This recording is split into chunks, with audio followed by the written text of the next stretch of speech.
I was 13 years old and we were on our way to England from South Africa. My mother, Alexander, and I had been living just outside Durban until we could rejoin our father, who was in the RAF. We'd left him on the quayside in Singapore in February 1942. And now, 7 months later, we were together again and going home. And the ship that we caught from Durban to England was called the Laconia. And it was a very old 1914-18 war ship, and it had come down from the Middle East absolutely loaded with 1,800 Italian prisoners of war and 40 Polish guards. And the prisoners were all in the hold of the ship. And it also had a lot of returning servicemen who'd been fighting in the Middle East and their families. So it was pretty crowded when it arrived in Durban and we boarded it. It was very old and it was belching out black smoke.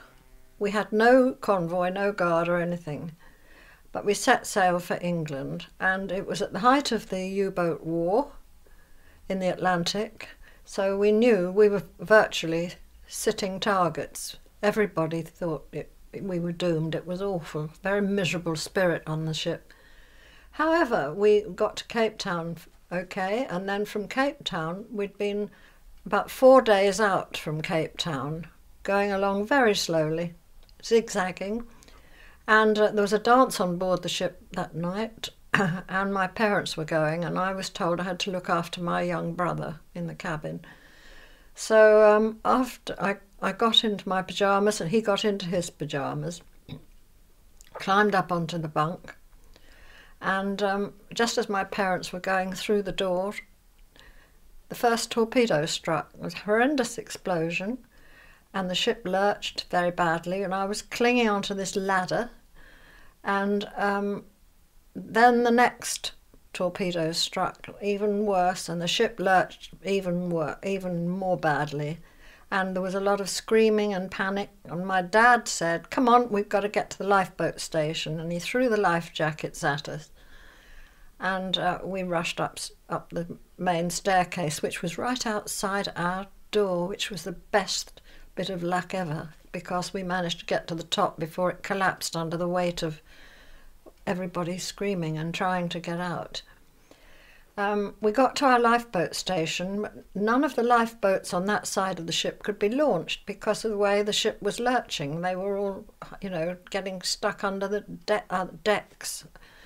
So we had to run round to the other side of the ship,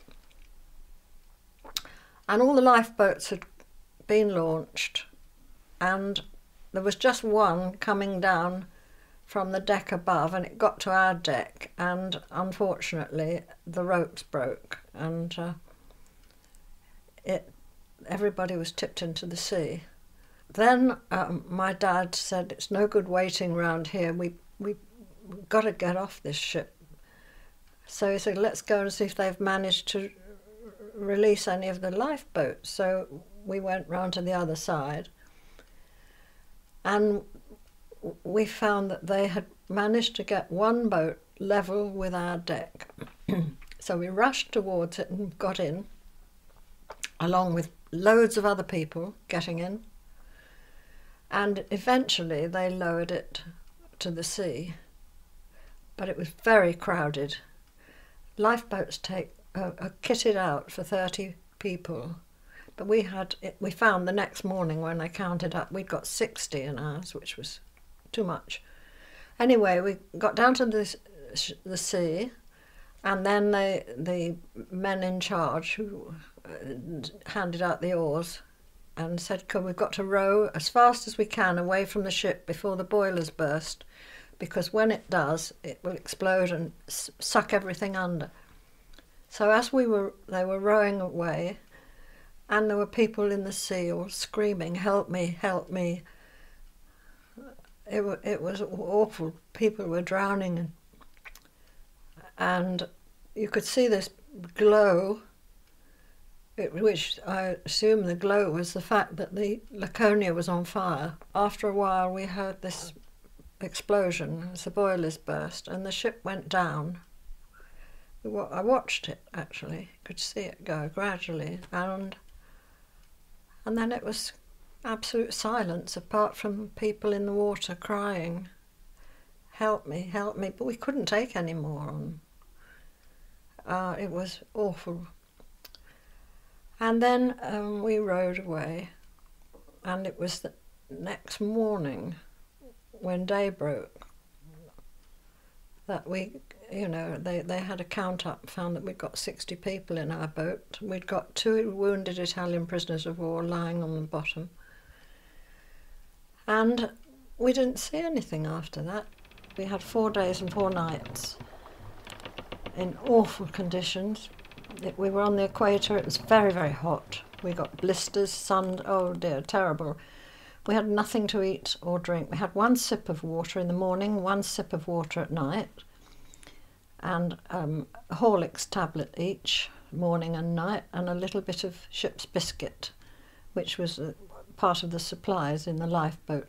In fact, according to the film, what had happened, the U-boat commander, Commander Hartenstein, had hung around. He was the one, it was his U-boat, U-156, which shot the torpedoes and sunk Laconia. The U-boat commander could hear Italian voices, and Germany were allies of the Italians. So he decided he'd rescue them. Then he heard women and children's voices, so he started rescuing them as well. And but we were out of sight by then, knew nothing about this. Because he'd picked up so many survivors, he contacted Admiral Dönitz, who was the supreme commander of the U-boat fleet, and asked for assistance. And Admiral Dönitz sent 3 submarines to help Captain Hartenstein, 2 German U-boats which were in the area, and the Italian Cappellini. And what happened, they were going around picking up survivors. Well, nobody picked us up until the 5th day. A U-boat came alongside us and said, I want all the women and children to come aboard my ship. Now, we knew nothing as to what had been going on elsewhere. So we went on board, and they put us in the officers' bunks because there's not much room on a submarine, and put us in there to keep us out of the way. And they fed us, and I don't remember any more because I went sound asleep until the morning. What had happened, in fact, was our U-boat had rounded up 3 more lifeboats and had made contact with all the other U-boats. So there they were, 3 U-boats and an Italian submarine with lifeboats tied behind in a daisy chain with the men in. Captain Hartenstein sent out a radio message to anyone. I will not attack. I have British women and children aboard my ship. I need urgent assistance. And the radio message was intercepted by the British, and they thought it was a hoax, and they passed it over to the Americans on Ascension Island, but they dropped bombs, and the bombs fell on the lifeboat. So they killed a lot of British as well. Because of that, I knew nothing about that until the next morning, and the U-boat commander told us we'd have to go back into the lifeboats because during the night we'd been under the water, we'd been submerged. And he'd surfaced and we had to be put back in the lifeboats. And he said that he'd radioed a Vichy French cruiser which was in the area, and it would come and pick us up and take us to dry land. So they said they'd have to take us round to Casablanca in Morocco, and we were taken by truck out into the desert to a big internment camp holding 2,000 people, run by the French, by the Vichy French. And the conditions were absolutely horrendous, awful. But it was dry land, and the food was terrible. but it was food. And when you've lived in the Atlantic with nothing at all for 5 days, it makes a big difference, believe me. But it was, the conditions were absolutely atrocious. We were there for 3 months until we were rescued by the Americans who landed in Casablanca, and we were released, but we were then, the women and children were put in a hospital ship from Casablanca to Gibraltar.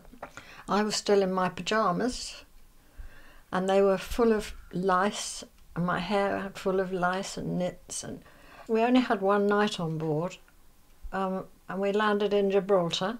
A week later, the convoy arrived, and we were put on a troop ship which contained American troops going back to America, but it was calling at England on the way. We got home on the 23rd of December. My dad arrived home on the 24th, so we did have Christmas at home. I am extremely lucky, I think. But a lot of people I know, people who have been in touch with me since, have been quite affected by it. You know, I mean, I don't have nightmares and things like that, but I'm terribly upset, terribly emotional on Armistice Day and things like that, you know, because all I can think about is what happened and all those people who lost their lives.